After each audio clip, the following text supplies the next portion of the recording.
খবর আমরা সবাই জানি, যেই বুড়িটা আমার পয়গম্বরকে হাজারো কষ্ট দিয়া রাস্তার মধ্যে সুন্দর করে কাটা বিছায় দিত। এ মুসলমান নবীর উম্মত, রাসূল করিম রাত্রেবেলা ফজরের নামাজের সময় তাহাজ্জুদের আগে সুন্দর করে মসজিদে যান। আমার পয়গম্বরের রাস্তার মধ্যে সুন্দর করে কাটা বিছায় দিয়া বুড়ি ওই ঘরের চিপা থেকে দাঁড়ায় দাঁড়ায় দেখতো মুহাম্মদ যাবে, কাটা ঘুরবে। একদিন, 2 দিন, 3 দিন এটার জন্য কাফেরদের থেকে এনাম পাইতো, পুরস্কার পাইতো। রাসূল করিম সাল্লাল্লাহু আলাইহি সাল্লাম প্রতিদিন রাস্তা দিয়া যায়, তাকায় দেখে কাটা। সাহাবা আজমাইনরা সবাই মিলে তাকায় দেখে, ইয়া রাসূলুল্লাহ, কাটাগুলো উঠায় উঠায় তারপরে সামনের পথটা আস্তে দিকে আগান। নবী করিম সাল্লাল্লাহু আলাইহি সাল্লাম কাটাগুলো উঠায়, বুড়ি ওই ঘরের থেকে তাকায় তাকায় দেখে আর আফসোস করে বলে, আহ, একটা কাটাও তো আমার দুশমন মুহাম্মদের পায়ে আমি ঢুকাইতে পারলাম না। একদিন, 2 দিন, 3 দিন যায়, খুব বুঝবেন নবী আমার উম্মতের জন্য কত দরদে ছিল। হঠাৎ করে একদিন আমার পয়গম্বর তাকায় দেখে বুড়িটা একদিন কাটা বিছায় নাই। আল্লাহর নবী যাবে, সাহাবা আজমাইন আছে। আল্লাহর নবী তাকায় দেখে রাস্তার মধ্যে কাটা নাই, পথের মধ্যে কাটাও নাই, বুড়িও নাই। নবী সাহাবাদেরকে ডাক দিয়া বলে, হে সাহাবা একরামের দল, কি ব্যাপার? প্রতিদিন যে এই বুড়িটা পথের মধ্যে কাটা দেয়, আজকে এই বুড়িটা কোথায়? সাহাবা আজমাইন ডাক দেয়া বলে, ইয়া রাসূলুল্লাহ, জানি না, কি জানি সমস্যা হয়েছে। নবী বলেন, না জানি ওই বুড়িটা কোনো না কোনো অসুস্থতায় ভুগতেছে। আমি নবীর পথের মধ্যে কাটা দিয়া হয়তো খাবারের টাকা জোগাড় করত, আজকে যেহেতু কাটা বিছাইতে পারে নাই, তার মানে খাবারটাও আজকে মনে হয় জুটবে না। রাসূল সাল্লাল্লাহু আলাইহি সাল্লাম কি চিন্তা করে, আর আমরা হলে কি চিন্তা করতাম? আমরা হইলে মনে করতাম মাশাআল্লাহ ভালো হয়েছে, শত্রু না, আল্লাহ এমনি বিচার করে। কি বলেন, ঠিক না? আমরা এগুলোই চিন্তা করতাম। কিন্তু নবী বলেন কি, আহা, না জানি বুড়িটার আবার কোনো অসুস্থতা ধরলো। প্রথম দিন যায় তাকায় দেখে বুড়ি নাই।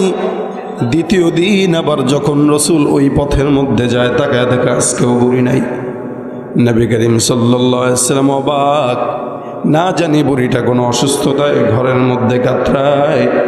ফজরের নামাজের পর আল্লাহর হাবিব সাল্লাল্লাহু আলাইহি ওয়াসাল্লাম সুন্দর করে মসজিদের মধ্য থেকে অন্য সাহাবা একরামদেরকে ডাক দিয়া বলে, হে সাহাবা একরাম, তোমরা থাকো, আমি যাই।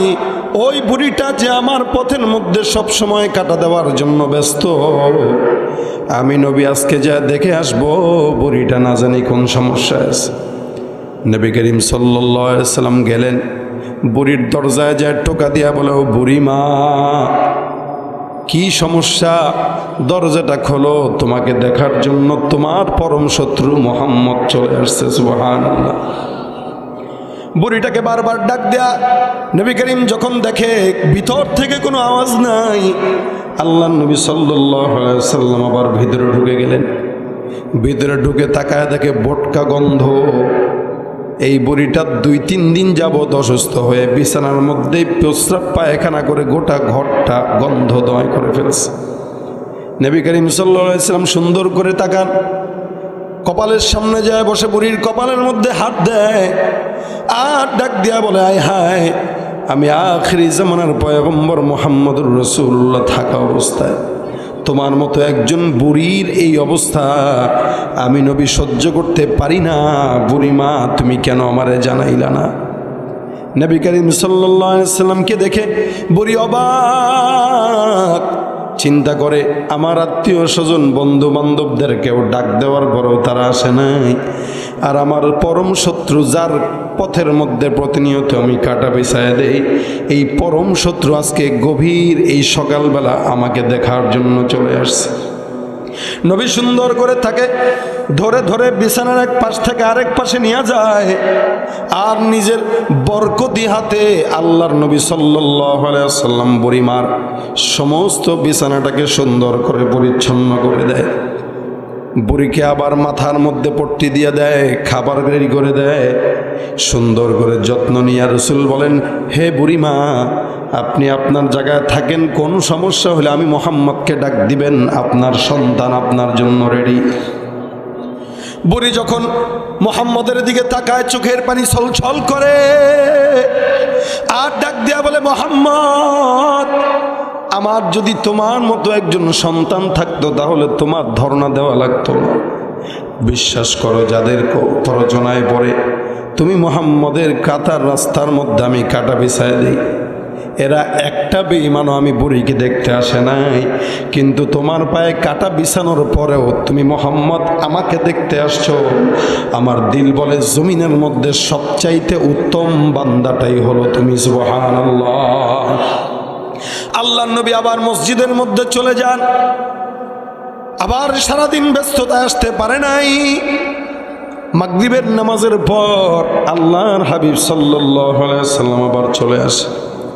বুড়ি মাকে আবার দেখে উঠানের মধ্যে আসমানের দিকে তাকায় বুড়ি দোয়া করে। রাসূল সাল্লাল্লাহু আলাইহি ওয়াসাল্লাম তাকায় ডাক দিয়ে বলে, বুড়ি মা আপনি এখানে কেন বসা? বুড়ি ডাক দিয়া বলে, এ মুহাম্মদ, এখানে আমি বসে আছি, আমি তাকায়ছিলাম আমার সন্তান কোন সময় আবার আমারে দেখতে আসবে। নবী ডাক দিয়া বলেন, ইয়া আইয়ুহান নাস ইন্নামা আনা রাহমাতুন মুহদাত, আমি রহমতের নবী, এই কারণে আল্লাহ পাক রব্বুল আলামিন বলেন, ওমা আরসালনাকা ইল্লা রাহমাতাল লিল আলামিন, জমিনের মধ্যে সবচাইতে রহমতের ওয়ালা নবী তোমাকে বানাইলাম। সম্মানের দিক থেকে তার অনেক সম্মান, কারণ ইনি বাংলাদেশের একজন প্রধানমন্ত্রী, অথবা এই দেশের যত সম্মানিত মানুষ আছে, মনে করেন বাংলাদেশের অন্য কোনো বড় একজন বড় বুজুর্গের কথা যদি বলি, এরকম একজন বুজুর্গ যার সম্মান আর আমাদের সম্মান আসমান আর জমিন তফাত। কেন? মানুষ যদিও উনি ঠিক, কিন্তু মানুষের ভিতরে পার্থক্য আছে। যেমন কেউ রিক্সা চালায়, তার সম্মান একরকম, কেউ সংসদে অধিবেশন করে, তার সম্মান একরকম, কেউ মাননীয় বিচারপতি, তার সম্মান একরকম। তো দুনিয়াতে আল্লাহ পাক সব মানুষের সম্মান একরকম করেন নাই, বরং কাউকে কারো উপরে আল্লাহ পাক মর্যাদার দিক থেকে উঁচু করেছেন, আবার কাউকে মর্যাদার দিক থেকে নিচু করেছেন। ঠিক মুহাম্মদুর রাসূলুল্লাহ সাল্লাল্লাহু আলাইহি ওয়াসাল্লামকে সারা জমিনের সমস্ত মানুষ, আদম থেকে নিয়ে কিয়ামত পর্যন্ত যত মানুষ আসবে, বর্তমান সময় পর্যন্ত যত মানুষ এসেছে, সব মানুষের ভিতর থেকে আল্লাহ পাক সবচাইতে সম্মানিত করেছেন যিনি, তার নাম কি? মুহাম্মদুর রাসূলুল্লাহ সাল্লাল্লাহু আলাইহি ওয়াসাল্লাম। এই জন্য দুনিয়াতে কোনো মানুষের নাম শুনলেই তার নামের প্রেক্ষিতে দুরূদ পড়া প্রয়োজন নাই, আল্লাহ পাক বলেনও নাই। কিন্তু মুহাম্মদুর রাসূলুল্লাহ সাল্লাল্লাহু আলাইহি ওয়াসাল্লাম এমন একজন নবী যার নাম শোনার সাথে সাথে আল্লাহ পাক দুরূদ শরীফ পড়াকে ওয়াজিব করে দিয়েছেন। সুবহানাল্লাহ। এই জন্য আপনারা আজানের সময়ও সাল্লাল্লাহু আলাইহি ওয়াসাল্লাম পড়েন। যদি বলা হয় আশহাদু আন্না মুহাম্মাদার রাসূলুল্লাহ, পড়ি কি আমরা? সাল্লাল্লাহু আলাইহি ওয়াসাল্লাম। শুধু তাই নয়, এই সাল্লাল্লাহু আলাইহি ওয়াসাল্লাম যদি কেউ একবার পড়ে, তো আল্লাহর হাবিব বলেন আল্লাহ পাক তার উপরে 10 বার রহমত নাজিল করে দেয়। কতটা সম্মান! এই জন্য বিবি আমেনা বলেন মুহাম্মদ কতটুকু সম্মানিত। দুনিয়াতে সমস্ত মেয়েরাই গর্ভে সন্তান ধারণ করে, কিন্তু এদের কষ্ট হয়, সন্তান ভিতরে লাথি দেয়, বমি বমি ভাব আসে, নানান ঝামেলা হয়, কিন্তু মুহাম্মদ যে আমার গর্ভে ছিল আমি বুঝতেও পারি নাই যে বাচ্চা আমার গর্ভে আছে। সুবহানাল্লাহ। কতটা আরাম, কতটা প্রশান্তি! শুধু তাই নয়, মা আমেনা বলেন তোমরাও তো দুনিয়াতে কথা শিখেছো, তোমাদের জবানের সর্বপ্রথম কথা ছিল আব্বা অথবা আম্মা অথবা দাদা অথবা দাদি, কিন্তু মুহাম্মদের সর্বপ্রথম জবানের যে শব্দ ছিল, যখন আমার বাচ্চা মুহাম্মদের বয়স মাত্র 2 বছর, তখন মুহাম্মদ তার জবান দিয়ে যে শব্দ উচ্চারণ করেছে সেটা কি? বলে আল্লাহু আকবার কাবীরা আলহামদুলিল্লাহি কাসীরা সুবহানাল্লাহি বুকরাতাও ওয়া আসীলা। সুবহানাল্লাহ। এটা রাসূলের সর্বপ্রথম জবানের আওয়াজ। তাহলে রসুলও মানুষ, আমি আপনিও মানুষ, কিন্তু তফাৎটা বুঝছেন তো কোথায়? নবীর উপরে আল্লাহ পাক ওহী নাজিল করতেন, আপনার উপরে আল্লাহ পাক ওহী নাজিল করে না। এই দেখেন আল্লাহ পাক রব্বুল আলামিন রসুলকে সবচাইতে বেশি আলা মাকামের নবী বানিয়েছেন। যখন দুনিয়া সৃষ্টি হয় নাই, আসমান হয় নাই, জমিন হয় নাই, পাহাড় পর্বত হয় নাই, তখন আল্লাহ পাক নবুয়তের যে সিরিয়াল আছে, সিরিয়ালে পোস্টারে সবার আগে নাম যেটা দিয়েছিলেন সেটা মুহাম্মদুর রাসূলুল্লাহ সুবহানাল্লাহ। আজকের পোস্টারে প্রধান আলোচকের নাম সবার উপরে আমার, তার মানে সিরিয়ালটা আগে আমার ছিল। বয়ান যদি করা লাগতো আসরের পরে আমাকে বয়ান দেওয়া উচিত ছিল। কেন? নাম যার আগে বয়ান করবে সে আগে। ডাক্তারের কাছে যান, সিরিয়াল তো 1 নম্বরে দেন, বসেন তো 10 নম্বরে না, আগে ধাক্কাধাক্কি করেন, বরং সিরিয়ালটা যদি পরে থাকে সে আগে যাওয়ার জন্য আরও ধাক্কাধাক্কি করে। ঠিক পোস্টারে নামটা দিছেন আগে, বসাইলেন সবার শেষে। কারণ কি? বলে এটাই প্রধান বক্তার সম্মান। ও নির্বাচিত হবে সবার আগে, লেকিন বসবে সবার পরে। আল্লাহ পাক আখিরি নবীর নাম সবার আগে নির্বাচন করেছেন। মুহাম্মদুর রাসূলুল্লাহ সবার আগে লেখা ছিল, কিন্তু যেহেতু প্রধান বক্তা, যেহেতু আগে বসলে সমস্যা, এই কারণে প্রধান বক্তা নির্বাচিত হয়েছে সবার আগে, কিন্তু দুনিয়াতে এসেছে ওয়াজের জন্য সবার পরে। সুবহানাল্লাহ। কিন্তু এর আগে অসংখ্য নবী রাসূলুল্লাহ দুনিয়াতে এসেছেন, দ্বীনের বয়ান করে গেছেন। যেমন আদম নবীও দ্বীনের আলোচনা করছেন। প্রত্যেকটা নবীদের একটা মাত্র মাকসাদ ছিল যে মানুষদেরকে ভিন্ন কোনো জিনিসের পূজা করার থেকে ফেরত দিয়ে এক আল্লাহ পাকের গোলামি করা। ঠিক কিনা বলেন তো? এটা মাকসাদ ছিল। এই জন্য এক একজন নবী এক এক সময় বয়ান করে গেছেন। কেউ আসরের পরে, আসরের পরেও আজকের মাহফিলে কিছু বক্তা আলোচনা করেছে না? করেছে। মাগরিবের পরেও করেছে, এশারের পরেও করেছে। আচ্ছা বলেন তো, আসরের নামাজের পরে যিনি আলোচনা করেছেন সামনে কি এতগুলো মানুষ ছিলেন? না। কতজন? হয়তো 10-15 জন ছিল। অথবা এমনও দেখা যায় যে খালি মাঠে আলোচক আলোচনা করে। এটা খালি মাঠে যে আলোচক আলোচনা করে, এটা আলোচকের কোনো সম্মান হানি হয় না। কারণ আলোচকের দায়িত্ব দ্বীনের কথা প্রচার করা। যারা আসে নাই এদের হচ্ছে কপাল পোড়া, যার কারণে দ্বীনের বয়ান শোনার জন্য আসতে পারে নাই। কিন্তু আলোচক যার দায়িত্ব, সে আসরের পরে আলোচনা করছে, কেউ আসুক বা না আসুক, দায়িত্ব যেটা সেটা পালন করব। মাগরিবের পরে যে বসছে তার সামনে হয়তো 100 জন মানুষ, এশারের পরে যে বসছে তার সামনে হয়তো 200 জন মানুষ। এরকম করতে করতে প্রধান বক্তার যখন আসে, তখন যতটুকু আসার ততটুকু মানুষ চলে আসে। তো আল্লাহ পাক রব্বুল আলামিন আদমকে পাঠাইছেন, মানুষ তেমন সাড়া দেয় না। নূহকে পাঠাইছেন, মানুষ তেমন সাড়া দেয় না। সাড়া না দিলেও কি, আল্লাহর দ্বীন কায়েম করার জন্য তাদের দায়িত্ব ডাকা, তারা ডেকে গেছে। মানুষ আসুক বা না আসুক, কি বলেন? এটাই তো আল্লাহ পাকের এটাই তো আল্লাহ পাকের দ্বীনের দাওয়াতের দায়িত্ব। কেউ আসলেও কি না আসলেও কি, আমি আমার কথা বলে যাব, এটা আল্লাহ পাকের আদেশ। ঠিক কিনা বলেন? দেখেন, এই কারণেই নূহ পয়গম্বর দ্বীনের দাওয়াত 950 বছর দেওয়ার পরেও মাত্র 40 জন ঈমান এনেছে, 70 জন ঈমান এনেছে। কিন্তু প্রধান বক্তা উনি যখন বসে গেছে, রাসূল সাল্লাল্লাহু আলাইহি ওয়াসাল্লাম বিদায় হজের ভাষণ যখন দিলেন, তো আল্লাহর নবীর বিদায় হজের ভাষণে উম্মতের সাহাবায়ে কেরামের সংখ্যা ছিল 1.25 লক্ষ সাহাবায়ে কেরাম। প্রধান বক্তা, মানুষ বেশি না কম? জোরে বলেন, বেশি না কম? কথা কি বুঝতেছেন আপনারা?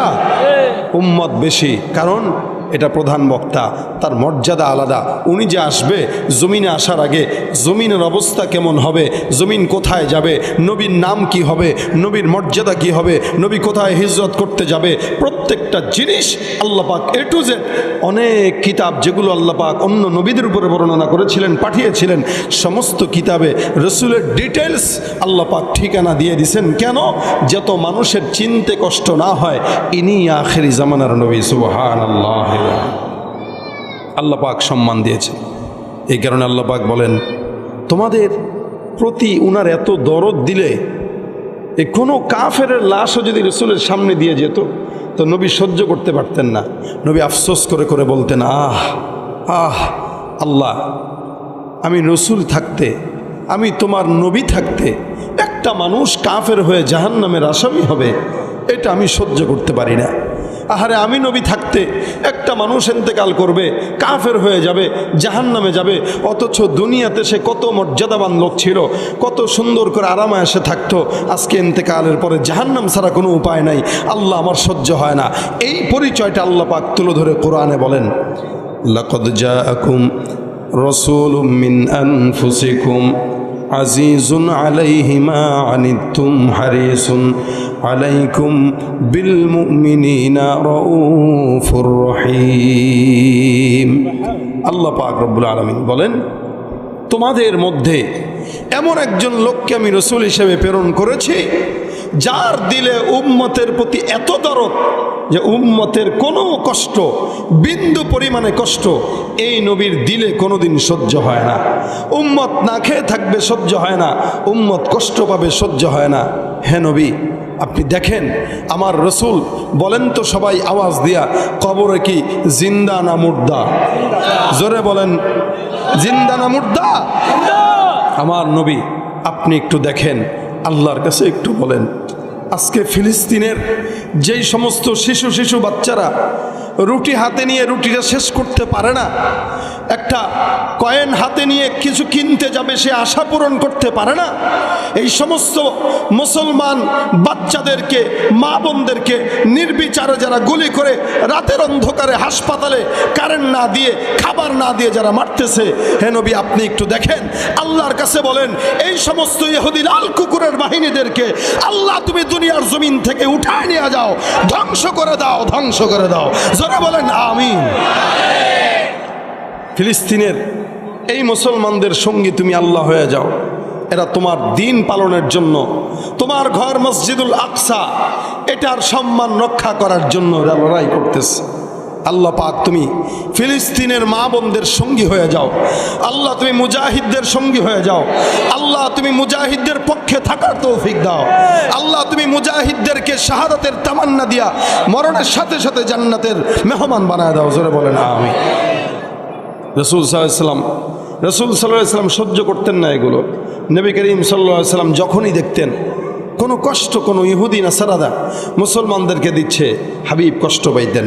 এই কারণে আল্লাহ পাক বলেন, হারিসুন আলাইকুম বিল মুমিনিনা রাউফুর রহিম। রাসূল বলেন, হে মানুষেরা, ইন্নামা আনা রাহমাতুন মুহদাত, আমি হলাম তোমাদের জন্য আল্লাহর তরফ থেকে একটা উপহার, রহমতের উপহার। এমন কোন উম্মত নাই যে উম্মতের প্রতি রাসূল সাল্লাল্লাহু আলাইহি ওয়াসাল্লাম দয়াশীল ছিলেন না। উম্মত তো দূর কি বাত, ইহুদি নাসারার জন্য দয়াশীল। আর এই নবীর জন্য আল্লাহ পাক আপনাকে আমাকে কত সম্মানিত করেছেন দেখেন। আল্লাহ পাক মূসা পয়গম্বরকেও নবী বানাইছেন। এক একজন নবীকে আল্লাহ পাক এক এক রকম মর্যাদার অধিকারী বানিয়েছেন। ইব্রাহিম পয়গম্বরের অন্যতম নাম ছিল ইব্রাহিমের পাশাপাশি খলিলুল্লাহ। আল্লাহ পাক রব্বুল আলামিন ঈসা পয়গম্বরের সঙ্গে সঙ্গে নাম উল্লেখ করে দিয়েছেন ঈসা রূহুল্লাহ। আল্লাহ পাক রব্বুল আলামিন মূসা পয়গম্বরের নামের সঙ্গে লকব লাগায় দিয়েছেন মূসা কালিমুল্লাহ। কেন? মূসা পয়গম্বরের সঙ্গে আল্লাহ পাক রব্বুল আলামিন কথা বলতেন। এই জন্য আল্লাহ পাক রব্বুল আলামিন বলেন, ওয়া কাল্লামাল্লাহু মূসা তাকলিমা।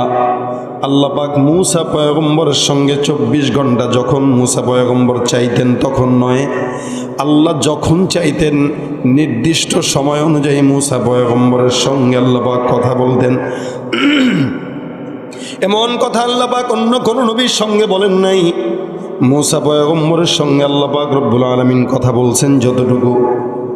আল্লাহ পাক মূসা নবীকে একদিন ডাক দিয়া বলেন, হে মূসা, তুমি কি জানো আমার এমন একদল বান্দা জমিনের মধ্যে আমি আল্লাহ পাক রব্বুল আলামিন প্রেরণ করব, যেই বান্দারা কোনোদিন নবী হবে না, নবী হওয়ার সম্ভাবনা নাই, কিন্তু আমি আল্লাহ পাক রব্বুল আলামিন বললাম এই সমস্ত বান্দাদের সঙ্গে আমি আল্লাহ পাক রব্বুল আলামিন নবী না হওয়া সত্ত্বেও বান্দার যখন মন চাবে আমি আল্লাহর সঙ্গে কথা বলবে।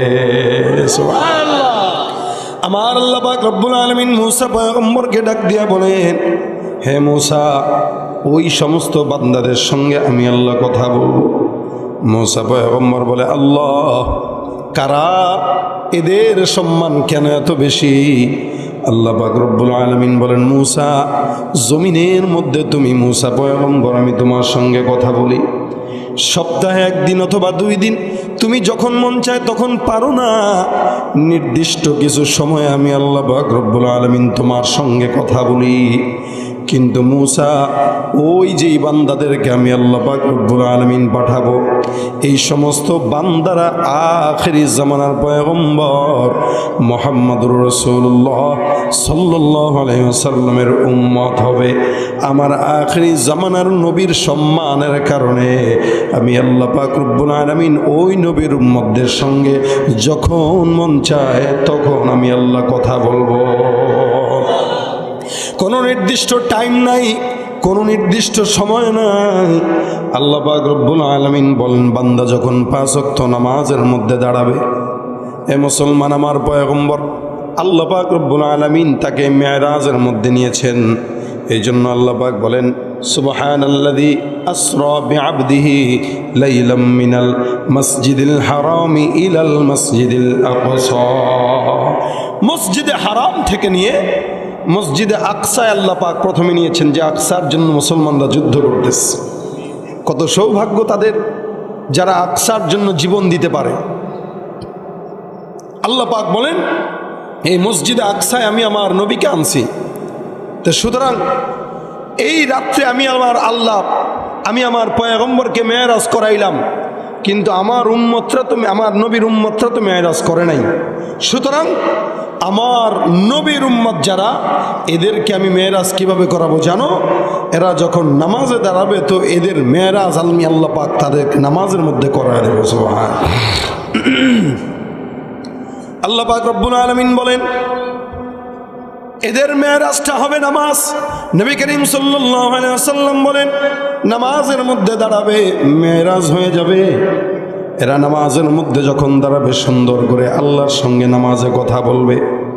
আমার আল্লাহ পাক ডাক দিয়া বলেন, মূসা, তুমি 24 ঘন্টা যখন মন চায় তখন কথা বলতে পারো না, কিন্তু আমার ওই নবীর উম্মতেরা ফজরের নামাজের সময় দাঁড়াবে আর যখন তেলাওয়াত করবে আলহামদুলিল্লাহি রাব্বিল আলামিন, আমি আল্লাহ পাক আমার বান্দাদের জবাব দিয়া সুন্দর করে বলে দিব, হামিদানি রব্বি।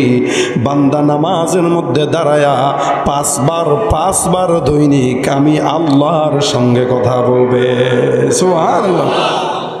বলেন তো, আমার পয়গম্বরের উম্মত হওয়ার কারণে আল্লাহ পাক সম্মান বেশি দিল না কম?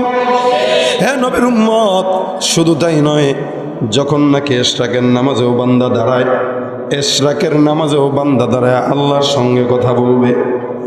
চাষতের নামাজেও বান্দা দাঁড়ায় আল্লাহর সঙ্গে কথা বলবে। আওয়াবিনের নামাজেও বান্দা দাঁড়ায় আল্লাহর সঙ্গে কথা বলবে। সালাতুল কুসুফের নামাজেও বান্দা দাঁড়ায় আল্লাহর সঙ্গে কথা বলবে। বান্দা তাহাজ্জুদের নামাজেও দাঁড়ায় আল্লাহর সঙ্গে কথা বলবে। বান্দা সালাতুল হাজতের মধ্যে দাঁড়াবে, বান্দা আল্লাহর সঙ্গে কথা বলবে। এমনকি বান্দা যখন কোরআন খুলে তেলাওয়াতে বসে যাবে, ওই বান্দার তেলাওয়াতের মাধ্যমে তার রবের সঙ্গে কথা বলতে পারবে। সুবহানাল্লাহ। বান্দে গানে খাসে আল্লাহ মুলগুয়ুব দরজাহা জানে জাওয়াসিসুল কুলুব জমিসর শবু এ পিরাহান শানিদি চেরা দরজা হেকেন আনশ নদীরি।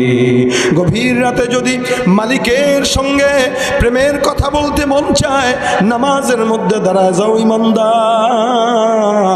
কোন বান্দা যখন 5 ওয়াক্ত নামাজের বাহিরেও তাহাজ্জুদের মধ্যে দাঁড়াবে, আমার আল্লাহ পাক রব্বুল আলামিন বলেন, ওই বান্দার সঙ্গে আমি আল্লাহ গভীর রাতে প্রথম আসমানে এসে কথা বলার জন্য বান্দাকে ডাকতে থাকবো। সুবহানাল্লাহ। জমিনের মধ্যে চেয়ারম্যান দেখেন, মেম্বার দেখেন, যতই মানুষরা বলেন না কেন, প্রত্যেকটা মানুষের দরজা রাত্রেবেলা বন্ধ হয়। বলেন তো, আসমানের মালিক আল্লাহ পাকের দরজা বন্ধ না খোলা? তার মানে আওয়াজ দিয়া বলেন, জমিনের মধ্যে সবচাইতে ভালো বন্ধুকে? তোমার মতো প্রিয় বন্ধু যার হৃদয়ে রয়, তার কি আর থাকতে পারে, তার কি আর থাকতে পারে চিন্তা মৃত্যুর ভয়।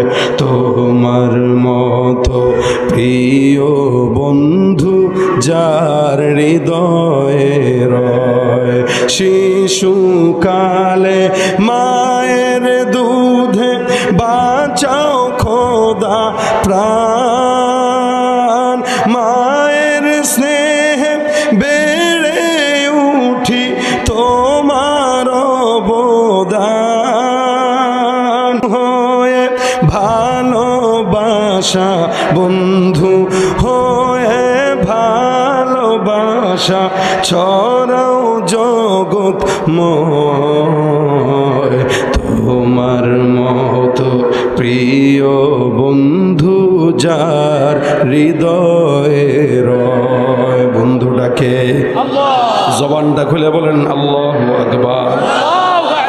আল্লাহ পাক আসমানের মধ্যে সে ডাক দিয়া বলে, আলামিন মুস্তাগফির, এমন কোন বান্দা আছো চাও?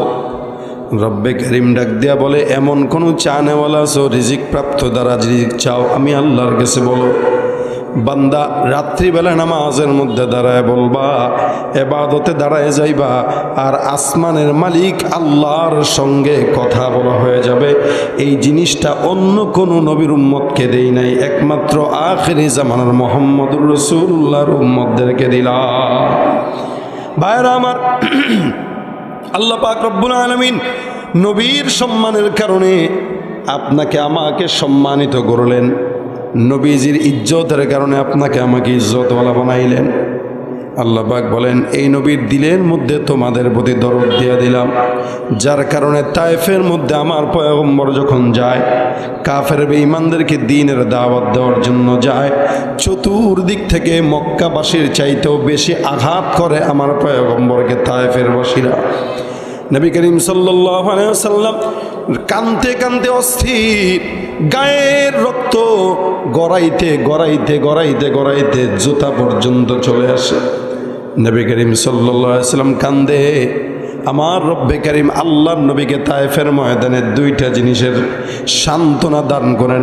আল্লাহর নবীকে আল্লাহ পাক মার খাওয়ার পরে, বিচার করার পরে আল্লাহর নবী সাল্লাল্লাহু আলাইহি ওয়াসাল্লামকে সান্ত্বনা দেন। এক নম্বর সান্ত্বনা, সমস্ত জিন্নাত যারা আছে আল্লাহর নবীর হাতে বায়াত করে সমস্ত জিন্নাতদেরকে ওই দিন আল্লাহ পাক মুসলমান বানায় দেয়। সুবহানাল্লাহ। এটা আমার নবীর জন্য সুন্দর করে সর্বপ্রথম সান্ত্বনার বাণী ছিল। দুই নম্বর, রসুল করিমকে আল্লাহ পাক জিব্রাইলকে পাঠায় দিয়া বলেন, জিব্রাইল যাও যাও আমার পয়গম্বরকে যে ডাক দিয়া বলো, নবী যদি চায় সমস্ত দুনিয়ার ওই তায়েফবাসীদেরকে আমি আল্লাহ পাক ধ্বংস করে দিব। একটা বারের জন্য যদি আমার পয়গম্বর জবান খুলে, এই জিব্রাইলের পাখা দিয়া ওই তায়েফটাকে উল্টা সমস্ত বেঈমানদেরকে ধ্বংস করে দিব। আমার নবী সাল্লাল্লাহু আলাইহি ওয়াসাল্লাম কষ্ট পাওয়ার পর আল্লাহ এই অফারটা চাইলেই তো গ্রহণ করতে পারতেন কি পারতেন না? সব মানুষরা কষ্ট দেয়। নবী করিম সাল্লাল্লাহু আলাইহি ওয়াসাল্লাম এই সময় আল্লাহ পাক রব্বুল আলামিন দিলেন, হুজুর আপনি বলেন, খালি একবার বলবেন আমি এদেরকে ধ্বংস করে দিব। কিন্তু নবী কি বললেন? নবী আমার জিব্রাইলকে ডাক দেয়া বলেন, জিব্রাইল সমস্ত দুনিয়ার এই তায়েফবাসীর বান্দারা জমিনে নবী চিনে না, মোহাম্মদ চিনে না, যার কারণে রসুল সাল্লাল্লাহু আলাইহি ওয়াসাল্লামকে আঘাত দেয়। কিন্তু মনে রাখবা, আজকে যদি আমি পয়গম্বর এদের বিরুদ্ধে কথা বলি, আজকে যদি এদের বিরুদ্ধে বদদোয়া দেই, আজকে যদি আল্লাহ এদেরকে ধ্বংস করে দেয়, আর দুনিয়ার জমিনে আল্লাহ বলনেওয়ালা লোক আর থাকবে না। কিন্তু আমি নবী এদের জন্য বদদোয়ার দোয়া করব না, আমি আল্লাহর কাছে দোয়া করি, আল্লাহুম্মা হদি কওমি, হে আল্লাহ আমার কওমকে হেদায়েত দাও। আমি দোয়া করি, এরা, আমি বিশ্বাস করি এই কথা, আল্লাহ হেদায়েত দেওয়ার পরে আমি নবী না থাকলেও 1400 বছর পরেও এরা আমি নবীর জন্য জীবন দিতে তৈয়ার হয়ে যাবে। বলেন তো আজকে 1400 বছর পার হয়ে গেল, নবীর উম্মতরা আল্লাহর ভয়ের আকসা হেফাজতের জন্য লড়াই করতেছে আমার নবীর মহাব্বতে, ঠিক কিনা? সেদিন যদি নবী বদদোয়া দিতেন সমস্ত বান্দাদেরকে যদি আল্লাহ মেরে দিত, তাহলে আজ পর্যন্ত নবীর উম্মতরা বহাল থাকতো না। নবীর হেদায়েতের দোয়ার বরকতে বাংলার জমিনের মুসলমানরাও রসুলের জন্য জীবন দিতে একবার নয় 100 বার তৈয়ার, ঠিক কিনা? মুসলমান, তুমি নবীর উম্মত হওয়ার পর যদি তোমার দিলের ভিতরে এতটুকুন প্রেম আর মহাব্বত না থাকে, বুঝতে হবে তুমি মুসলমান দাবি করতে পারো লেকিন মুসলমান হতে পারো না। কথা বলেন ঠিক কিনা? নবীর উম্মত দাবি করেনেওয়ালা লোকের অভাব নাই, কিন্তু সমাজের মধ্যে তাকায় দেখবেন নবীর উম্মত লোক দাবি করে, কিন্তু 100-র ভিতরে আজকে সমাজে এমন মুসলমান আছে যারা আমার নবীর আদর্শর ব্যাপারে যখন কেউ কোনো কথা বলে এদের মজা লাগে না। এমনকি এই সময়ে বর্তমানে এমন কিছু মুসলমান আছে যারা ফিলিস্তিনিরা লড়াই করতেছে, এদের পক্ষে একটা আওয়াজ দিতেও দ্বিধা করে না। এরা চিন্তা করে ফিলিস্তিন যুদ্ধ করে ফিলিস্তিনে করুক, ইসরায়েল তাদেরকে মারে ইসরায়েলে মারুক, আমাদের কোনো আপত্তি নাই। এই টাইপের মন মানসিকতার যে সমস্ত বান্দারা এরা উম্মত দাবি করতে পারে, কিন্তু এরাই হলো সবচেয়ে বড় মুনাফিক। তুমি নবীর উম্মত দাবি করো, সুন্নাহ মানো না, নবীর অপমানে তোমার হৃদয় কাঁদে না। কথা বলে না? সমস্ত জাহানের মধ্যে নবীর উম্মত দাবি করেনেওয়ালা লোক থাকবে, কিন্তু খোসা দিলেই বোঝা যাবে, দেখবেন চেহারার মধ্যে দাড়ি নাই। নবীর উম্মত দাবি করেনেওয়ালা লোকের অভাব নাই, কিন্তু রসুলের সুন্নত সালামের প্রচলন নাই। নবীর উম্মত দাবি করেনে লোকওয়ালা লোকের অভাব নাই, কিন্তু রসুলের জন্য জীবন দেওয়ার লোকের বড়ই অভাব। নবীর উম্মত দাবি করো, সুন্নাহ মানো না, নবীর অপমানে তোমার হৃদয় কাঁদে না। তুমি বিজাতীয় সংস্কৃতিতে সপেছ পরাণ, তুমি বিজাতীয় সংস্কৃতিতে সপেছ পরাণ। কেমন মুসলমান তুমি, কেমন মুসলমান? কথা কয় না? মুসলমান রাসূল সাল্লাল্লাহু আলাইহি ওয়াসাল্লাম বলেন, লা ইউমিনু আহাদুকুম হাত্তা ইয়াকুনা হাওয়াহু তাবান লিমা জিতু বি। সমস্ত উম্মতদের জন্য বললেন, যেই সমস্ত উম্মতেরা নিজেদেরকে রসুলের আনেওয়ালা সুন্নতের উপর অটল না রাখতে পারলো, অর্থাৎ নবী যেমনে চলছেন নিজেকে সেমনে চালাইতে না পারলো, এরা উম্মত দাবি করলেও কোনোদিন কশ্চিনকালেও উম্মত হতে পারে না। এইটা রসুলের হাদিস। রসুল বলেন, যতক্ষণ এরা আমার প্রত্যেকটা, আমার জীবন কিভাবে চলছে, আমার হাঁটা চলছে, আমার চলাফেরা, আমার খাওয়া দাওয়া, আমার সব কিছু যতক্ষণ এরা এদের নিজের জিন্দেগিতে না আনবে, ততক্ষণ মুমিন হতে পারে নাই। ভাইরা আমার, আল্লাহ পাক রব্বুল আলামিন বলেন, রসুল সেদিন দোয়া করলেন, এই জন্য আল্লাহ পাক হেদায়েত দিলেন, আল্লাহুম্মা হদি কওমি, আল্লাহুম্মা হদি কওমি, আল্লাহুম্মা হদি কওমি। নবী দোয়া করলেন, হেদায়েত দাও, হেদায়েত দাও, হেদায়েত দাও। কেন? হেদায়েতের নবী, রহমতের নবী, উম্মতের কোনো কষ্ট নবীর সহ্য হয় না। রাসূল করিম সাল্লাল্লাহু আলাইহি সাল্লাম তায়েফের ময়দানে যাওয়ার পর একজন বুড়ির খবর আমরা সবাই জানি, যেই বুড়িটা আমার পয়গম্বরকে হাজারো কষ্ট দিয়া রাস্তার মধ্যে সুন্দর করে কাটা বিছায় দিত। এ মুসলমান নবীর উম্মত, রাসূল করিম রাত্রেবেলা ফজরের নামাজের সময় তাহাজ্জুদের আগে সুন্দর করে মসজিদে যান, আমার পয়গম্বরের রাস্তার মধ্যে সুন্দর করে কাটা বিছায় দিয়া বুড়ি ওই ঘরের চিপা থেকে দাঁড়ায় দাঁড়ায় দেখতো মুহাম্মদ যাবে, কাটা উঠবে। একদিন, 2 দিন, 3 দিন, এটার জন্য কাফেরদের থেকে এনাম পাইতো, পুরস্কার পাইতো। রাসূল করিম সাল্লাল্লাহু আলাইহি সাল্লাম প্রতিদিন রাস্তা দিয়া যায়, তাকায় দেখে কাটা। সাহাবা আজমাইনরা সবাই মিলে তাকায় দেখে, ইয়া রাসূলুল্লাহ, কাটাগুলো উঠায় উঠায় তারপরে সামনের পথটা আস্তে দিকে আগান। নবী করিম সাল্লাল্লাহু আলাইহি সাল্লাম কাটাগুলো উঠায়, বুড়ি ওই ঘরের থেকে তাকায় তাকায় দেখে আর আফসোস করে বলে, আহ, একটা কাটাও তো আমার দুশ্মন মুহাম্মদের পায়ে আমি ঢুকাইতে পারলাম না। একদিন, 2 দিন, 3 দিন যায়, খুব বুঝবেন নবী আমার উম্মতের জন্য কত দরদে ছিল। হঠাৎ করে একদিন আমার পয়গম্বর তাকায় দেখে বুড়িটা একদিন কাটা বিছায় নাই। আল্লাহর নবী যাবে, সাহাবা আজমাইন আছে। আল্লাহর নবী তাকায় দেখে রাস্তার মধ্যে কাটা নাই, পথের মধ্যে কাটাও নাই, বুড়িও নাই। নবী সাহাবাদেরকে ডাক দিয়া বলে, হে সাহাবা একরামের দল, কি ব্যাপার? প্রতিদিন যে এই বুড়িটা পথের মধ্যে কাটা দেয়, আজকে এই বুড়িটা কোথায়? সাহাবা আজমাইন ডাক দেয়া বলে, ইয়া রাসূলুল্লাহ, জানি না, কি জানি সমস্যা হয়েছে। নবী বলেন, না জানি ওই বুড়িটা কোনো না কোনো অসুস্থতায় ভুগতেছে। আমি নবীর পথের মধ্যে কাটা দিয়া হয়তো খাবারের টাকা জোগাড় করত, আজকে যেহেতু কাটা বিছাইতে পারে নাই, তার মানে খাবারটাও আজকে মনে হয় জুটবে না। রাসূল সাল্লাল্লাহু আলাইহি সাল্লাম কি চিন্তা করে, আর আমরা হলে কি চিন্তা করতাম?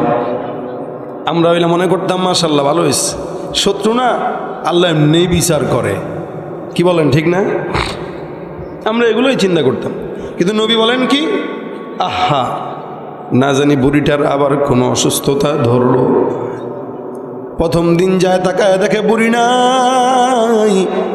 দ্বিতীয় দিন আবার যখন রসুল ওই পথের মধ্যে যায় তাকায় দেখে আজকেও বুড়ি নাই। নবী করিম সাল্লাল্লাহু আলাইহি ওয়াসাল্লাম অবাক, না জানি বুড়িটা কোনো অসুস্থতায় ঘরের মধ্যে কাতরায়।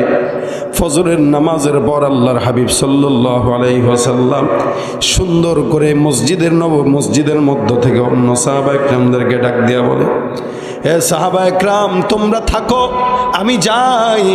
ওই বুড়িটা যে আমার পথের মধ্যে সব সময় কাটা দেওয়ার জন্য ব্যস্ত, আমি নবী আজকে যা দেখে আসবো বুড়িটা না জানি কোন সমস্যা আছে। নবী করিম সাল্লাল্লাহু আলাইহি ওয়াসাল্লাম গেলেন, বুড়ির দরজায় যায় টোকা দিয়া বলে, ও বুড়ি মা, কি সমস্যা? দরজাটা খোলো, তোমাকে দেখার জন্য তোমার পরম শত্রু মুহাম্মদ চলে আসছে। সুবহানাল্লাহ। বুড়িটাকে বারবার ডাক দেয়া নবী করিম যখন দেখে ভিতর থেকে কোনো আওয়াজ নাই, আল্লাহ নবী সাল্লাল্লাহু আলাইহি ওয়াসাল্লাম আবার ভিতরে ঢুকে গেলেন। ভিতরে ঢুকে তাকায় দেখে বোটকা গন্ধ। এই বুড়িটা 2-3 দিন যাবৎ অসুস্থ হয়ে বিছানার মধ্যেই প্রস্রাব পায়খানা করে গোটা ঘরটা গন্ধময় করে ফেলছে। নবী করিম সাল্লাল্লাহু আলাইহি ওয়াসাল্লাম সুন্দর করে তাকান, কপালের সামনে যায় বসে বুড়ির কপালের মধ্যে হাত দেয় আর ডাক দিয়া বলে, আয় হায়, আমি আখিরি জামানার পয়গম্বর মুহাম্মদুর রাসূলুল্লাহ থাকা অবস্থায় তোমার মতো একজন বুড়ির এই অবস্থা আমি নবী সহ্য করতে পারি না। বুড়ি মা, তুমি কেন আমারে জানাইলা না? নবী করিম সাল্লাল্লাহু আলাইহি ওয়াসাল্লামকে দেখে বুড়ি অবাক, চিন্তা করে আমার আত্মীয় স্বজন বন্ধু বান্ধবদেরকেও ডাক দেওয়ার পরেও তারা আসে নাই, আর আমার পরম শত্রু যার পথের মধ্যে প্রতিনিয়ত আমি কাটা বিছায় দেই, এই পরম শত্রু আজকে গভীর এই সকালবেলা আমাকে দেখার জন্য চলে আসছে। নবী সুন্দর করে তাকে ধরে ধরে বিছানার এক পাশ থেকে আরেক পাশে নিয়ে যায়, আর নিজের বরকতি হাতে আল্লাহর নবী সাল্লাল্লাহু আলাইহি ওয়াসাল্লাম বুড়িমার সমস্ত বিছানাটাকে সুন্দর করে পরিচ্ছন্ন করে দেয়।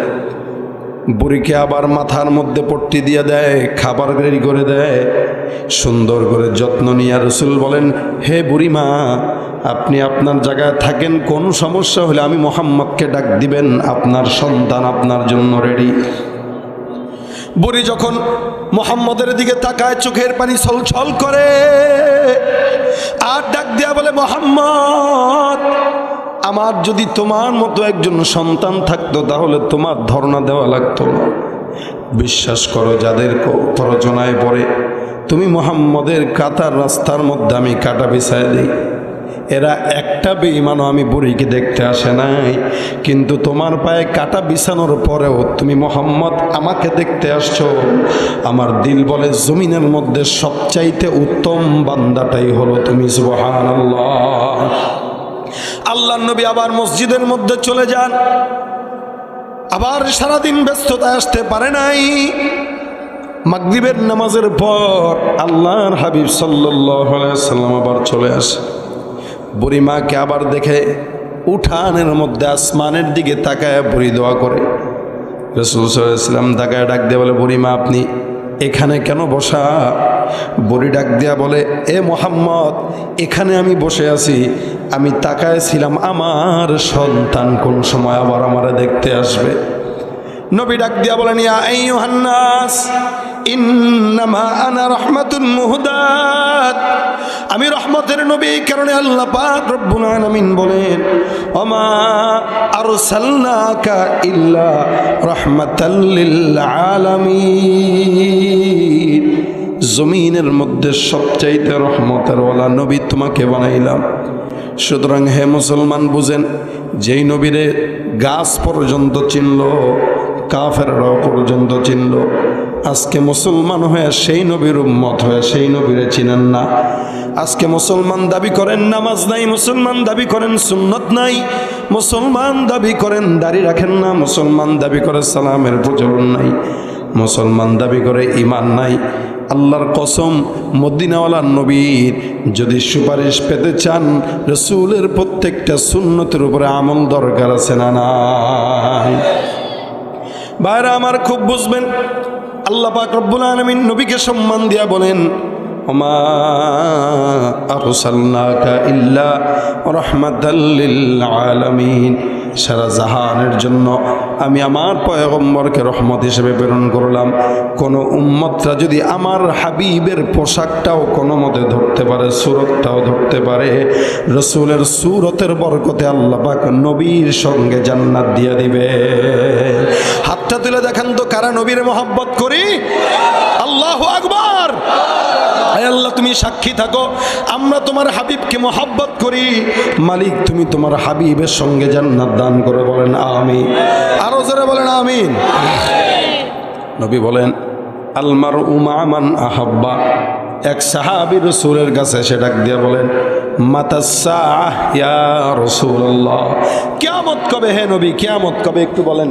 তা নবী করিম সাল্লাল্লাহু আলাইহি সাল্লাম বলেন, এই কিয়ামত কবে যে জিজ্ঞাসা করতেছো, কিয়ামতের প্রস্তুতি কি? মা আ'দাত্তা, কোনো প্রস্তুতি গ্রহণ করেছো? সাহাবীরা ডাক দিয়া বলেন, ইয়া রাসূলুল্লাহ, কোনো প্রস্তুতি নাই, আবু বকরের মতো আমলও নাই, ওমরের মতো আমলও নাই, লেকিন ইন্নী উহিব্বুল্লাহ ওয়া রাসূলা, আল্লাহ আল্লাহ রাসূলকে মহব্বত করি। রাসূল বলেন, ইন্নাকা মা মান আহবাবতা, তুমি যাকে মহব্বত করো নিঃসন্দেহে তুমি তার সঙ্গে আল্লাহর জান্নাতে থাকবা। সুবহানাল্লাহ। মহব্বত তো করেন ইনশাআল্লাহ, সবাই করেন। বিশ্বাস রাখেন, বিশ্বাস রাখেন, যদি দিলের এক কোনায় আমার জানের চাইতো আমার নবীর প্রতি মহব্বত থাকে, তো আল্লাহ আমার নবীর সঙ্গে জান্নাতে খাওয়ার তৌফিক দিবেন, আল্লাহ আমার নবীর সঙ্গে জান্নাতে ঘুমানোর তৌফিক দিবেন, আল্লাহ আমার নবীর সঙ্গে জান্নাতে বাজার করার তৌফিক দিবেন, আল্লাহ আমার নবীর সঙ্গে জান্নাতে খেলাধুলা করার তৌফিক দিবেন, আল্লাহ আমার নবীর সঙ্গে জান্নাতে সুন্দর সুন্দর জায়গায় যে ঘোরার তৌফিক দান করবেন। এটা আল্লাহ পাকের ওয়াদা, আল্লাহ পাকের ওয়াদা মিথ্যা না সত্য। শুধুমাত্র রসুলের মহাব্বতটা ঢুকান। মুসলমান নবীর উম্মত, এই জন্য রসুল করিম সাল্লাল্লাহু আলাইহি ওয়াসাল্লাম বলেন, আমি রহমতের নবী, সুতরাং তোমরাও রহমতের ভাগিদার হওয়ার জন্য আমার সমস্ত আখলাককে তোমাদের জীবনের মধ্যে ঢুকাও। হাদিসে নবী বলেন, মান তামাসসাকা বিসুন্নতি ইনদা ফাসাদি উম্মতি ফালাহু আজরু মিআতা শাহীদ। অর্থাৎ বর্তমান যেই জামানা চলছে, ফিতনার জামানা। কিসের জামানা? ফিতনা। ঘর থেকে বের হবেন, নারীর ফিতনা। মার্কেটে যাবেন, নারীর ফিতনা। বাজারে যাবেন, নারীর ফিতনা।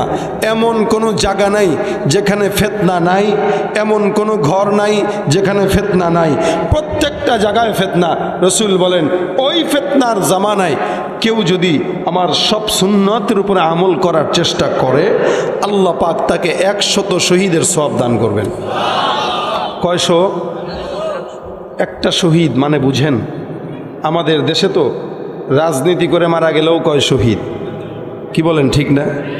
মিছিলে গেছে, বিএনপি আওয়ামী লীগের মিছিলে যায়, নেতার ডাকে মিছিলে যায়, তো মরে, গুলি খায়, আঘাত খায় মরে আর বলে সে শহীদ। ফাইজলামি। আল্লাহ মরণের পরে এই শহীদের অবস্থা ডান্ডা দিয়ে বুঝাই দিবে যে কোন ধরনের শহীদ হয়েছিস। বেটা শহীদ নামের অর্থ বুঝো। শহীদ তো বলা হয় তাকে যারা আল আকসা রক্ষা করার জন্য জিহাদ করে মরে, এরা হলো শহীদ। আল্লাহ এদের ব্যাপারে বলেন বাল আহইয়া ওয়ালাকিন লা তাশউরুন, এরা জীবিত, তোমরা বুঝো অথবা না বুঝো। তোমাদের তো বুঝার মতো ক্ষমতাও নাই, জ্ঞানও নাই, এহসাসও নাই, তোমরা বুঝবা কেমনে? কিন্তু আমি আল্লাহ বললাম এরা জীবিত, এরা মৃত নয়। সুবহানাল্লাহ। নবী বলেন শেষ জামানায় কেউ সমস্ত সুন্নতের উপরে আমল করবে তো আল্লাহ পাক তাকে 100 শহীদের সওয়াব দান করবে।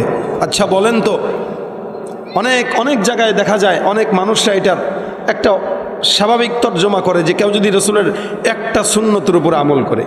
এখন আমাদের দেশে তো কিছু সুবিধাবাদ জিন্দাবাদ রসুলের আশেকরাও আছে যারা বছরে একদিন রসুলের সুন্নত রসুলের মহাব্বত প্রচার করে, বা সারা বছর আর কোনো মহাব্বতের দাবি খেয়াল নাই, কোনো মতে মিষ্টি আর জিলাপি খায়, কয় সুন্নত আদায় করতেছি। আরে মিষ্টি খাওয়া এটা রসুলের পছন্দ ছিল, তার মানে এটা রসুলের সুন্নত। এখন এই সুবিধাবাদরা তো বলবে যে না, রসুলের মিষ্টি খাওয়া যেহেতু সুন্নত, তা একটা সুন্নত পালন করি তো 100 শহীদের সওয়াব পেয়ে যাব। আল্লাহ পাক ফিডায়া টেঙ্গি ভেঙে দিবে কবরে যাওয়ার পরে। নবী বলেন আমার সমস্ত সুন্নতের উপরে যদি কেউ আমল করে তাহলে 100 শহীদ।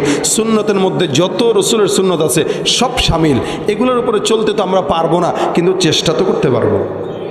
মনে করেন একদিন যদি আজকে চেষ্টা করলেন কি, প্রথম দিন চেষ্টা করলেন সালাম, আরেকদিন চেষ্টা করলেন দাড়ি রাখা, আরেকদিন চেষ্টা করলেন মেসওয়াক করা, আরেকদিন চেষ্টা করলেন অমুক একটা কাজ করা।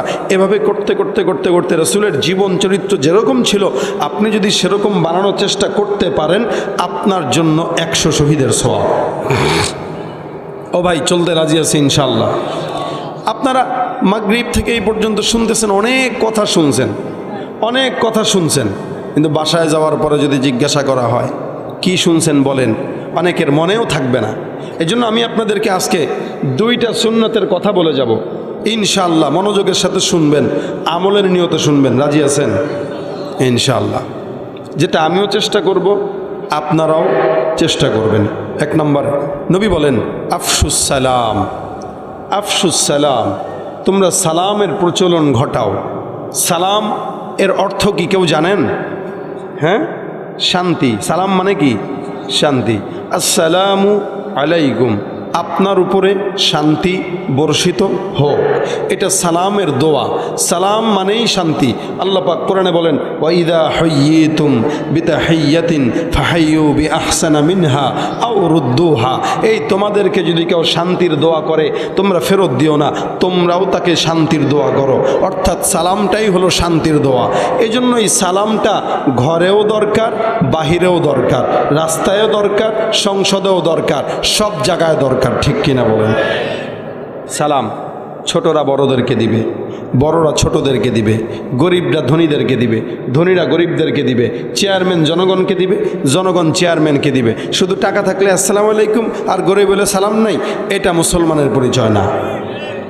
নবী বলেন চিনো বা না চিনো, পরিচিত বা অপরিচিত, যাকে দেখবা তাকেই সালাম দেবা। কিভাবে? আসসালামু আলাইকুম। বলেন আসসালামু আলাইকুম। অনেকে সালাম দেয় কিভাবে? আসসালামু আলাইকুম। এটা হলো আমাদের দেশের রাজনৈতিক সালাম, ঠিক কিনা? এটা রাজনৈতিক সালাম। রাজনীতির নেতাদেরকে দেখবে আসসালামু আলাইকুম, ঠিক আছে ওইটা দেন, কারণ চোর বাটপারগুলোর জন্য শান্তির দোয়া করা দরকার না। যদি ভালো হয় তাহলে সালাম দিবেন আসসালামু আলাইকুম। এদেশের অধিকাংশ নেতা আছে যারা ইসলাম বুঝে না, আবার অনেক নেতা আছে যারা তাহাজ্জুদ ছাড়ে না, ঠিক না?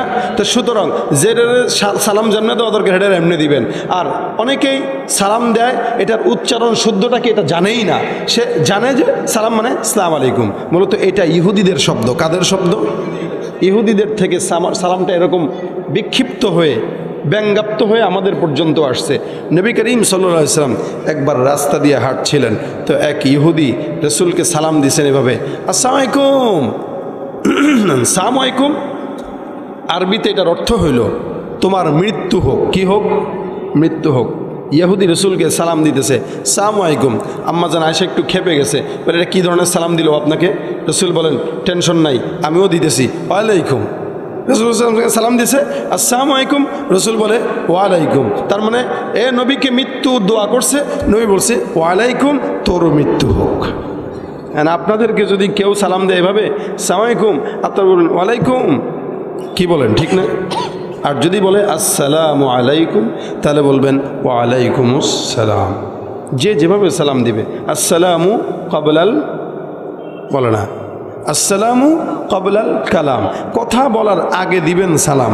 সালামের প্রচলন এলাকার মানুষের ভিতরে শান্তি ঢুকাবে, রাজনৈতিক নেতাদের ভিতরে শান্তি ঢুকাবে, ঘরের মধ্যে শান্তি ঢুকে। বিবিকে সালাম দিবেন, বউকে সালাম দিবেন। কাকে? বউকে। অনেক মানুষের ঘরে শান্তি নাই, কেন? বিবির সাথে সম্পর্ক ভালো না। 2 বছর হয়েছে সংসার নষ্ট, 1 বছর হয়েছে সংসারে তালাক। কেন এটা? কারণ শান্তি নাই, এই কারণে। এই জন্য ঘরের বিবিকে আগে সালাম দিবেন, বিবি আপনাকে সালাম দিবে। সন্তানকে সালাম শিখাবেন, সন্তান আপনাকে সালাম দিবে।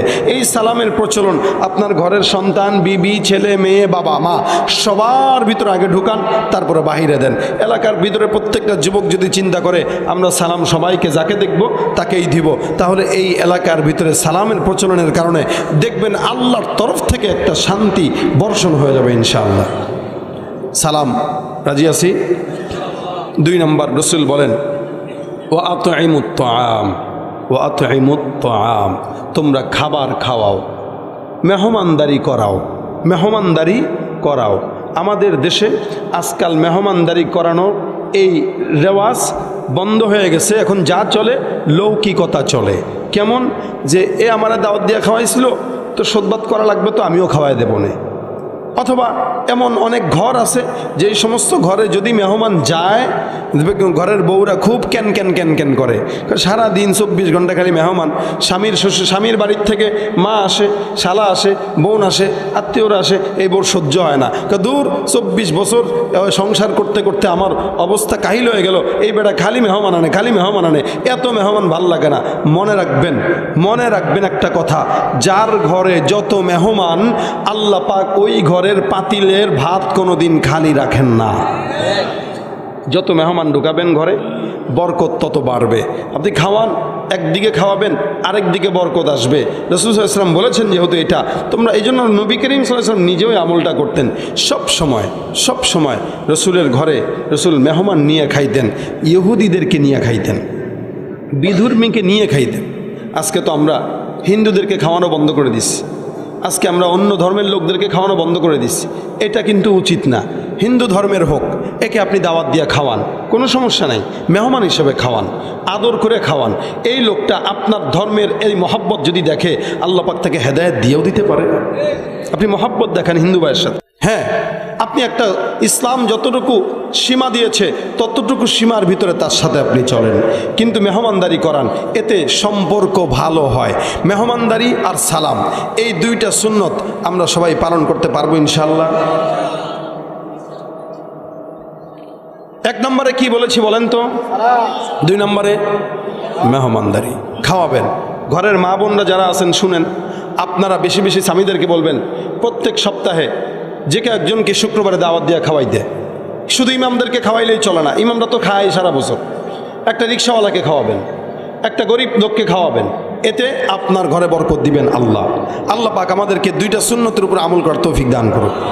حسنا وإن لم تغفر لنا وترحمنا لنكونن من الخاسرين ربنا فاغفر لنا ذنوبنا وكفر عنا سيئاتنا وتوفنا مع الأبرار ربنا تقبل منا إنك أنت السميع العليم وتب علينا إنك أنت التواب الرحيم ربنا آتنا في الدنيا حسنة وفي الآخرة حسنة وقنا عذاب النار أي الله মাগরিব থেকে গুনাহগার বান্দারা গুনাহের বোঝা মাথায় নিয়ে হাত তুলল।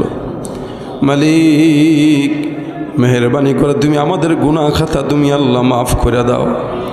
আয় আল্লাহ, যে আলোচনাগুলো শুনলাম ভুল ত্রুটি যদি থাকে ক্ষমা করে দাও, সওয়াবগুলো মদিনার রওজা মোবারকে পৌঁছায় দাও। আয় আল্লাহ, স্টেজের মধ্যে যে যুবকরা বসা, আল্লাহ দেখো সুন্দর সুন্দর যুবকরা, এই বয়সে যাদের গুনাহ করার কথা তারা গুনাহ না করে দিনের কাজ করছে। মালিক প্রত্যেকটা যুবককে তুমি রাসূলের সঙ্গে জান্নাতে বান করে দিও আল্লাহ। আল্লাহ যারা সামনে বসলো মেহনত করলো আল্লাহ এদেরকেও তুমি আল্লাহ মাফ করে দাও। আর রব্বুল আলামিন মহব্বত করে তুমি বানাইছো আল্লাহ মালিক, তুমি কেমনে সহ্য করো ফিলিস্তিনের মুসলমানরা মার খায়, ছোট ছোট বাচ্চাদের জবান দিয়াও আল্লাহু আকবার ধ্বনি আসে। রব্বুল আলামিন মেহেরবানি করে কলিজার টুকরা, কলিজার সন্তানগুলা, দুধের সন্তানগুলা মায়ের বিরহে কান্দে মালিক, তাদের দেখার কেউ নাই তুমি ছাড়া আল্লাহ। আয় আল্লাহ, যেই সন্তানগুলো মায়ের কোলে আদরে থাকার কথা, যেই সন্তানগুলো বাবার কোলে আদরে সন্তানগুলো ঘুমানোর কথা, এই সন্তানগুলো আজকে মাকে পায় না, বাবাকে দেখে না। ঘুমের থেকে উঠে বোমার শব্দে আয় আল্লাহ ফিলিস্তিনের মুসলমানদের জন্য তুমি আল্লাহ যথেষ্ট হয়ে যাও আল্লাহ। আয় আল্লাহ তুমি ফিলিস্তিনের মুসলমানদের বিজয় দাও, আল কুদসকে তুমি বিজয় দাও, মসজিদুল আকসাকে তুমি রক্ষা করো। আয় আল্লাহ আব্দুল মুত্তালিব যেমনে বলছিল কাবার মালিক আল্লাহ কাবাই রক্ষা করবে, আল্লাহ আমরাও বলি আমরা তো কিচ্ছু করতে পারবো না, মসজিদুল হারামের মালিক আল্লাহ তুমি মসজিদুল হারামকে রক্ষা করো, আর মসজিদুল আকসার মালিক তুমি আল্লাহ মসজিদুল আকসাকে রক্ষা করো। ইসরায়েলি লাল কুত্তার বাহিনীদেরকে তুমি আল্লাহ গজব দিয়া ধ্বংস করে দাও, আল্লাহ এদেরকে ধ্বংস করে দাও, এদেরকে ধ্বংস করে দাও, এদের উপরে মুসলমানদের বিজয় দান করে দাও। মালিক তুমি মহব্বত করে বানাইছো আল্লাহ, দুনিয়ার আগুন সহ্য করতে পারি না, জানি না জাহান্নামের আগুন মাওলা কেমনে সহ্য করব। জমিনের মধ্যে যদি কোনো মতে আগুনে হাত লেগে যায় আয় আল্লাহ আঙ্গুল পুড়ে যায়, সহ্য হয় না। মালিক জানি না মরার পর জাহান্নাম যদি দাও মালিক কেমনে সইব জানি না। মালিক মহব্বতের বান্দাকে তুমি নিজের কুদরতি হাত দিয়া বানাইছো, যেই কুদরতি হাত দিয়া বানাইছো ওই কুদরতি হাতকে তুমি জাহান্নামে ফেলে দিও না। আদর কো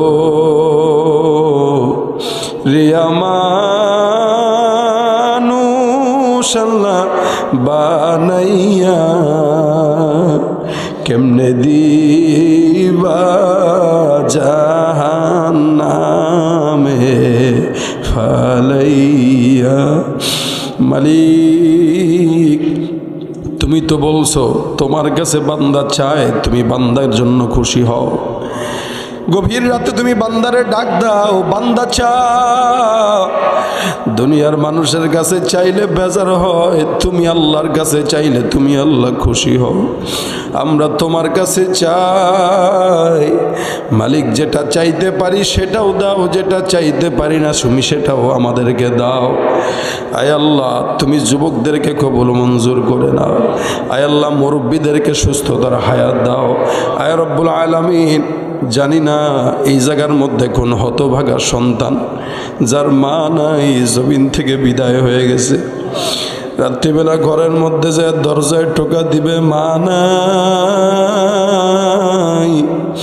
বিবি দরজা খুলবে বিছানার সঙ্গে মাথাটা লাগায় মায়ের জন্য কানবে। মালিক গো হতভাগা সন্তানের মা বাবার কবরটাকে তুমি আল্লাহ জান্নাতের বাগান বানায় দাও। আল্লাহ আমাদের মা যারা অসুস্থ, বাবারা অসুস্থ, আল্লাহ তুমি সুস্থতার হায়াত দাও। আল্লাহ আমাদের মা বাবাকে খেদমত যেন করতে পারে সেই মন মানসিকতা দান করে দাও। মা বাবার জন্য তারা যেমনভাবে আমাদের জন্য তাদের পকেট ফাঁকা করেছে, আয় আল্লাহ আমাদের পকেটটাও যেন আমার মা বাবাদের জন্য উন্মুক্ত করে দিতে পারি সেই তৌফিক দাও। আয় রব্বুল আলামিন মেহেরবানি করে আল্লাহ যারা অসুস্থ আছে সুস্থতার হায়াত দান করে দাও, অভাবগ্রস্তদের অভাব দূর করে দাও, ঋণগ্রস্তদের ঋণ পরিশোধ করার তৌফিক দাও।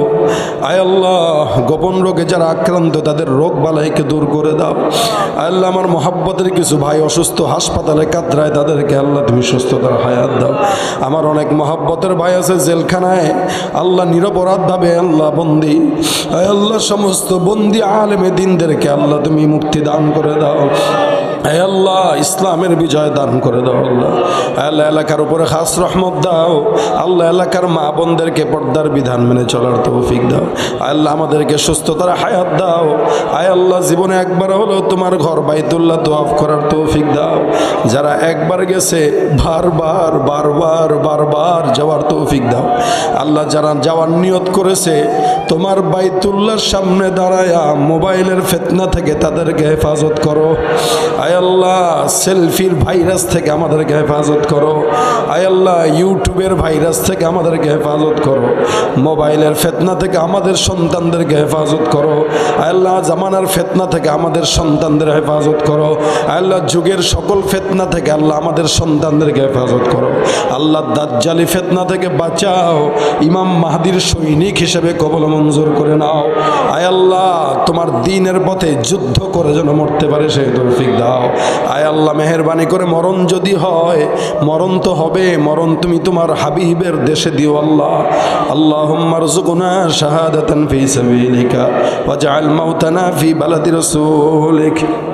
আল্লাহুম্মা সাল্লি আলা রূহি মুহাম্মাদিন ফিল আরওয়াহ ওয়া সাল্লি আলা জাসাদি মুহাম্মাদিন ফিল আজসাদ ওয়া সাল্লি আলা কবরি মুহাম্মাদ ওয়া সাল্লি আলা কবরি মুহাম্মাদ। আল্লাহ, আয় আল্লাহ, তুমি আমাদেরকে মাফ করে দাও। আল্লাহ, এখানে যার হাত তোমার পছন্দ হয় তুমি তার হাতের উসিলায় মাফ করে দাও। আয় আল্লাহ, বিশ্ব মুসলিমদেরকে হেফাজত করো। আল্লাহ, ফিলিস্তিনের ভাইদেরকে হেফাজত করো। আয় আল্লাহ, ছোট্ট ছোট্ট বাচ্চাদেরকে হেফাজত করো। আল্লাহ, আয় আল্লাহ, আয় আল্লাহ, আয় রহমান, আল্লাহ তুমি ফিলিস্তিনের মুসলমানদের হেফাজত করো। আল্লাহ, ছোট্ট ছোট্ট বাচ্চাদের হেফাজত করো। হায় আল্লাহ, আমার সন্তান মতো আল্লাহ আমাদের ছোট বাচ্চাদেরকে, যাদেরকে আমরা বুকে নিয়ে ঘুমাই, আল্লাহ আজকে এরা ঘুমানোর জায়গা পায় না, এরা খাবার জায়গা পায় না। আল্লাহ, তুমি তাদেরকে আল্লাহ সঙ্গে হয়ে যাও। আল্লাহ, চিরেই তুমি বাইতুল্লাহ, আল্লাহ তুমি কাবার থেকে রহমত মুসলমানদের, বিশ্বের মুসলমানদেরকে আল্লাহ তুমি ছড়ায় দাও। আল্লাহ, তুমি আমাদের আজকের এই মাহফিলের কত মানুষ আছে আল্লাহ, কত সাদা দাড়িওয়ালা আছে আল্লাহ, কত বাচ্চারা আছে আল্লাহ, কত মা বোনরা হাত তুলছে আল্লাহ। যার হাত পছন্দ হয় আল্লাহ তুমি তার হাতের উসিলা তুমি আজকের মাহফিলকে কবুল মঞ্জুর করে নাও। আল্লাহ, তোমার হাবিবের দেখানো পথে চলতে পারি সেই তৌফিক দাও। আল্লাহ, আমাদের গোপন গুনাহগুলো গোপন রেখে দিও আল্লাহ। আল্লাহ, আমাদের গুনাহগুলো গোপন রেখে দিও আল্লাহ।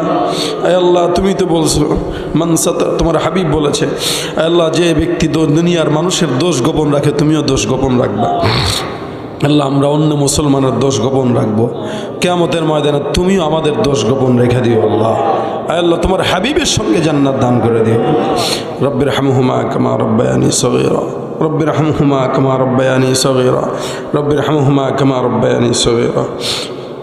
اللهم أنت ربي، اللهم أنت ربي، لا إله إلا أنت، خلقتني وأنا عبدك وأنا على عهدك ووعدك ما استطعت، أعوذ بك من شر ما صنعت، أبوء لك بنعمتك علي وأبوء لك بذنبي فاغفر لي فاغفر لي فاغفر لي فإنه لا يغفر الذنوب إلا أنت.